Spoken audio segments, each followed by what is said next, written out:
You never think it'll be you sitting alone at the table. Not really. You say your vows, till death do us part. You know it's in the deal, but in your heart you imagine you'll both somehow go together, holding hands quietly in your sleep, like in the movies.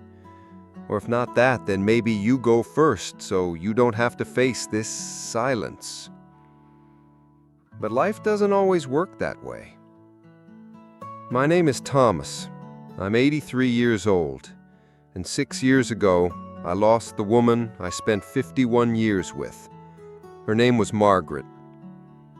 She was my wife, my best friend, my memory when mine failed me, and the only person who could finish my sentences and still laugh after all these years. When she passed, it felt like the whole world shifted a few inches off center. Things looked the same, but nothing felt right anymore. For a long time, I thought I wouldn't make it. I'd wake up forgetting she was gone. I'd reach out in the dark, and the emptiness would hit me like a cold wave all over again. Grief is strange. It doesn't follow a pattern. It shows up in unexpected places, like in the grocery store, when you see her favorite brand of tea, or when the morning light hits her side of the bed and it's perfectly undisturbed. People told me time would heal it, that I just needed to move on. But those people hadn't loved someone the way I had loved Margaret. You don't move on from a love like that. You move forward, if you're lucky. And over these past 6 years, I've learned some things. Hard things. Things I wish someone had told me earlier, on those first sleepless nights, when everything felt meaningless, when I didn't know what to do with myself anymore. That's why I'm sharing this with you today. Not as a therapist, not as a preacher, but as a man who's walked the long, winding road of grief and who's still walking it, one step at a time. If you've recently lost your spouse, or even if you haven't, but you worry about what life might look like if you ever do, I want you to tell you 5 things you should never do when your spouse passes first. Not because there's a manual for grief, but because these are the mistakes I made, and I don't want you to go through that kind of pain if it can be helped. Let's begin. First, don't isolate yourself. The day after Margaret's funeral, I sat in my recliner and turned the TV on. I couldn't even tell you what was playing. It just made noise. Any noise was better than the silence. The phone rang. I didn't answer. My daughter knocked on the door. I pretended I was asleep. People showed up with casseroles. I left them on the counter to spoil. I didn't want company. I didn't want small talk.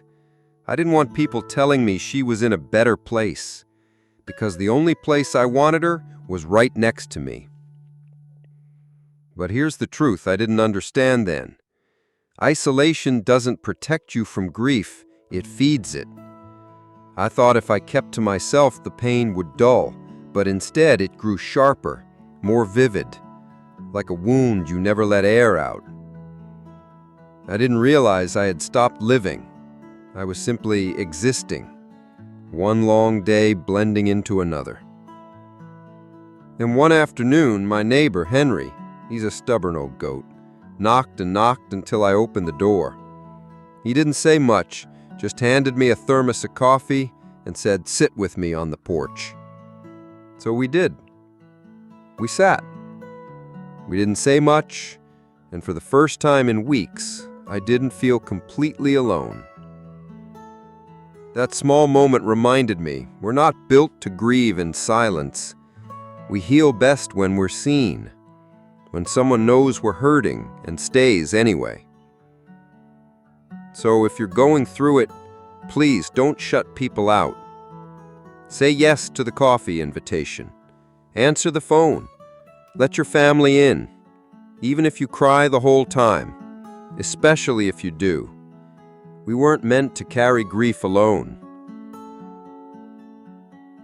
Second, don't make any big decisions too soon. When Margaret died, I wanted to erase the pain. I thought maybe if I sold the house, moved away, gave her clothes to charity, and got rid of her books, I'd feel less haunted. I almost did it. I had the boxes packed. I had a real estate agent ready. But my youngest daughter, Lily, came over one night and said, "Dad, you don't have to outrun your memories. You just have to learn how to sit with them." She was right. In grief, everything feels urgent. The pain is so loud you think changing your surroundings will quiet it down. But that's a dangerous place to make life-altering decisions from. So I stayed. I kept the house. I kept the books. Some days they made me cry, but slowly they became a comfort. Her handwriting in the margins, the smell of her old scarves, the coffee mug with the tiny chip she never replaced. These aren't just things. They're echoes of a life we built. So give yourself time before you make big moves. Don't rush to donate, to sell, to remarry, to relocate. Let the grief settle first. Time won't fix everything, but it will make the sharp edges duller. And then, when the fog clears, you'll be able to decide from a place of peace, not panic. Third, don't neglect your health. For weeks after Margaret passed, I didn't eat properly. I'd have half a banana for breakfast, maybe a piece of toast for dinner. I lost 15 pounds in a month. Not because I wanted to, but because food just didn't matter anymore. I skipped my heart medication a few times. I missed my blood pressure checkups. I figured, what's the point? But one morning, I collapsed in the kitchen. Lily rushed me to the hospital, and I'll never forget what the doctor told me.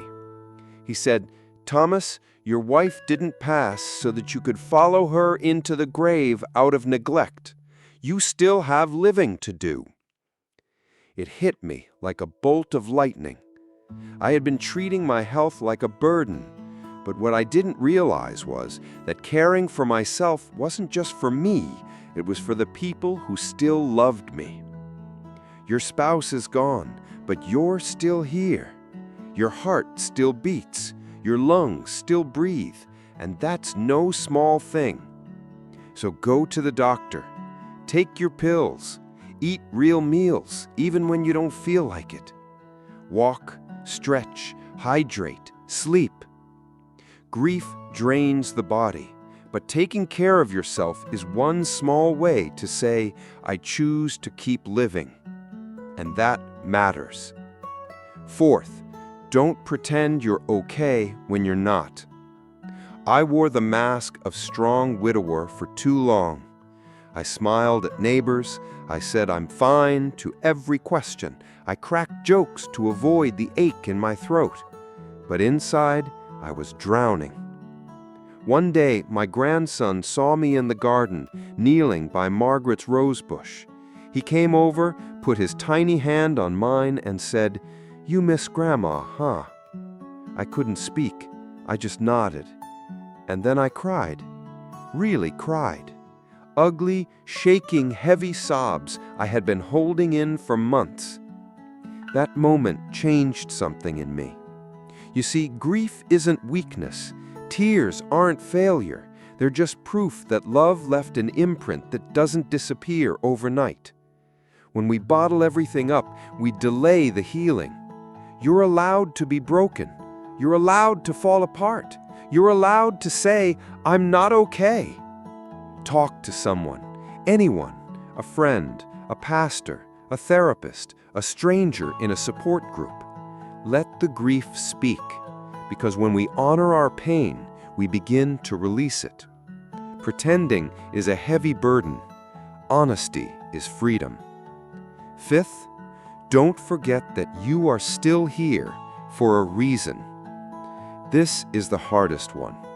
After Margaret died, I felt like my purpose died with her. She was my reason to wake up, to plan our days, to laugh at the same silly stories we'd told for years. Without her, life felt empty. But slowly, I began to notice the small things again. My grandson's laugh, the smell of fresh coffee, the way the morning sun hit the kitchen tiles just right. And then something happened. I started volunteering at the local library, reading to children. I began fixing bikes for the neighborhood kids. I gave away her cookbooks to young couples just starting out.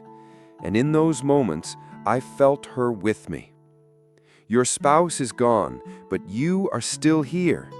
That means something. You still have wisdom to give, smiles to share, lessons to teach, hands to hold, stories to tell. They may never move on from you, but you can carry them with you as you move forward. They're not gone, they're just waiting. And when it's your time, you'll see them again. Until then, live fully, honestly, bravely, because love never dies. It just changes form. If you've made it this far, I want to thank you from the bottom of my heart.